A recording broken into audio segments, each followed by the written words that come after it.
و معزز سامعین کرام، حاضرین مجلس، میری پیاری اسلامی رشتے کی ماں اور بہنیں پردہ نسی کے ساتھ السلام علیکم ورحمۃ اللہ وبرکاتہ وعلیکم السلام ورحمۃ اللہ۔ الحمد للہ کفا وسلام علی عبادہ الذین اصطفیٰ، اما بعد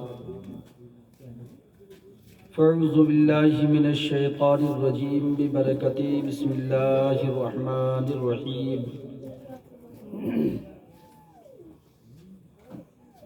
کل نفس ذائقۃ الموت ثم الینا ترجعون۔ آمنت باللہ صدق اللہ مولانا العظیم وصدق رسولہ النبی الامین المبین المتین الکریم، ونحن علی ذلک لمن الشاہدین والشاکرین والحمد للہ رب العالمین۔ برادران اسلام و معزز سامعین کرام، میرے پیارے عزیز بچوں،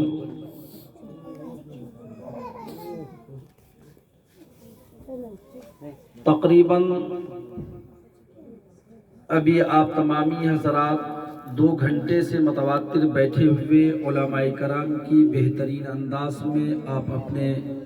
خطیب و امام سے خطاب سماعت فرما چکے ہیں، اور جو شعراء اسلام اور مداح رسول سے بھی آپ تمامی حضرات نعت و منقبت سماعت کر چکے ہیں۔ سردی کا موسم ہے اور پھر بھی آپ سردی میں اتنی بڑی آبادی میں پھر بھی جو اللہ اور اس کے رسول کے چاہنے والے ماننے والے ہیں، وہ اس سردی کو مات دیتے ہوئے نبی پاک صلی اللہ تعالی علیہ وسلم کی مقدس محفل میں آ کر اپنا وقت گزار رہے ہیں، اور یہی وہ بیٹھنا ہے جو ہماری اور آپ کی کامیابی کی دلیل ہے۔ اور جب تک یہ چند لوگ اس سرزمین کے اوپر آسمان کی بلندی کے نیچے رہیں گے، پروردگار عالم تب تک قیامت برپا نہیں فرمائے گا۔ اور جس دن یہ چند لوگ بھی اللہ اور اس کے رسول کے نام لینے والا نہیں رہیں گے، اس دن پروردگار عالم اس دنیا خاکیتی پر قرآن کا علل اعلان ہے، اذا زلزلت الارض زلزالہا، زمین کو حکم ہوگا، اے زمین تمہارے اوپر جتنی بھی چیزیں ہیں تم اس قدر ہلو کہ تمہارے آغوش میں سب کے سب سما جائے۔ تو میرے ملت کے نوجوانوں، میرے عزیز دوستوں، میرے بزرگوں، نوجوان ساتھیوں، یہ آپ سب کی خوش قسمتی ہے کہ عالی جناب اسلام صاحب نے اس سردی کے موسم میں محفل میلاد مصطفیٰ صلی اللہ تعالی علیہ وسلم کے اہتمام کیا، اور اللہ کی جانب سے ہمیں اور آپ کو امتحان کے لیے بلایا، اور انشاءاللہ العزیز آپ واقعی امت محمدیہ میں سے ہیں، اللہ کے نبی کے چاہنے والوں میں سے ہیں، اللہ رب العزت کے وحدانیت کے اعلان کرنے والوں میں سے ہیں، جس کی بنیاد پر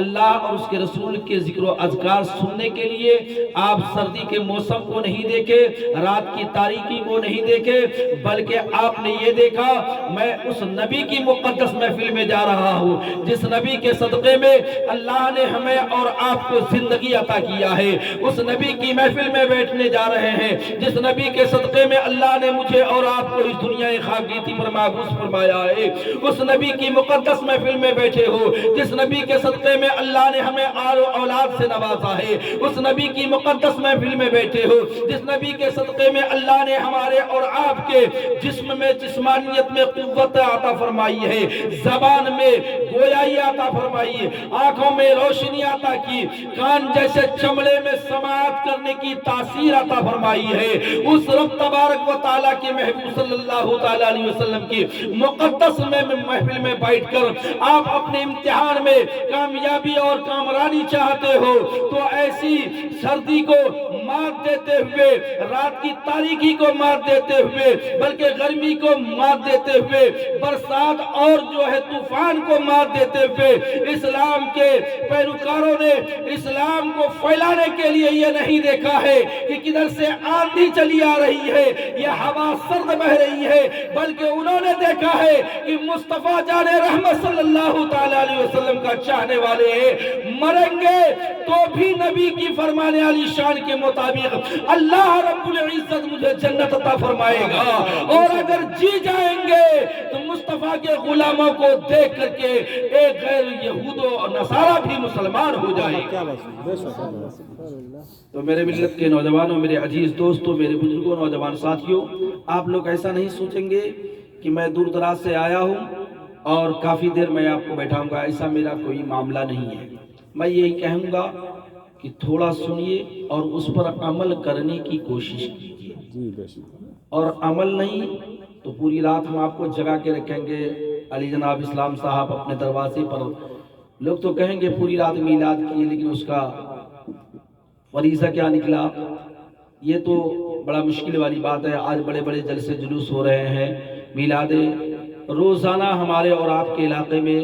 ایک کے بعد دیگر سب لوگ مناتے رہتے ہیں، اور علماء بھی دور دراز سے آتے ہیں اور اچھی سے اچھی عالیشان خطاب کر کے چلے جاتے ہیں، لیکن ہمارا جو کا تو ہی ماحول بنا ہوا ہے۔ لیکن میرے ملت کے نوجوانوں، میرے عزیز دوستو، آئیے سب سے پہلے میں نے جو قرآن مقدسہ کی آیت کریمہ پڑھی ہے ان کا ترجمہ اور تشریح کرنے سے قبل پیشتر بہتر اور مناسب اور ضروری سمجھتا ہوں کہ سب سے پہلے اپنے آقا محمد رسول اللہ صلی اللہ تعالی علیہ وسلم کی بارگاہ رسالت مآب میں آئیے ہم اور آپ مل جل کر ایک مرتبہ بلند آواز سے پڑھیے درود پاک۔ اللہم صلی علی سیدنا شفیعنا حبیبنا معدن الجود والکرم بارک وسلم، صلو علیہ دائما ابدا صلاۃ و سلام علیکہ یا رسول اللہ صلی اللہ تعالی علیہ وسلم۔ ایک مرتبہ اور آل نبی اولاد نبی پر درود پاک پڑھ لیا جائے۔ اللہ رب محمد صلی اللہ علیہ وسلم، نحن عباد محمد صلی اللہ علیہ وسلم، صلاۃ و سلام علیکہ یا رسول اللہ صلی اللہ تعالی علیہ وسلم۔ ابھی حضرت آپ کے جانے پہچانے خطیب و امام ابھی آپ کو اس دنیا میں جناب علی جناب اسلام صاحب کے دروازے پہ بیٹھے تو ضرور ہے، لیکن آپ مسجد حرام سے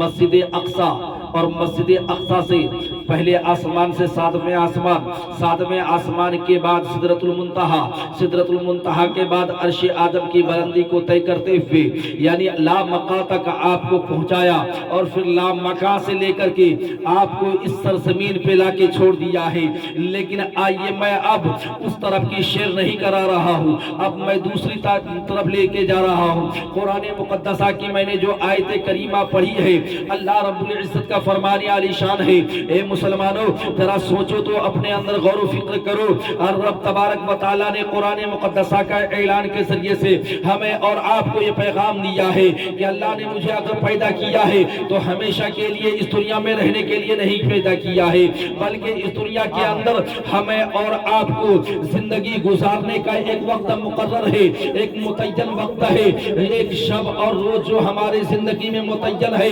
جتنی شب ہے، جتنی روز ہے، جتنے ساعت ہے، لمحے ہیں، گھنٹے ہیں، منٹ ہے، سیکنڈ ہے، اتنا اس سے زیادہ ہمیں ایک لمحہ بھی اس دنیا میں رہنے کا اجازت نہیں ہے۔ ایک ساعت بھی زیادہ ہم اور آپ اس دنیا میں رہ نہیں سکتے ہیں۔ اللہ رب العزت نے قرآن کے ذریعے سے ہمیں اور آپ کو پیغام دے دیا ہے، کل نفس ذائقۃ الموت، ہر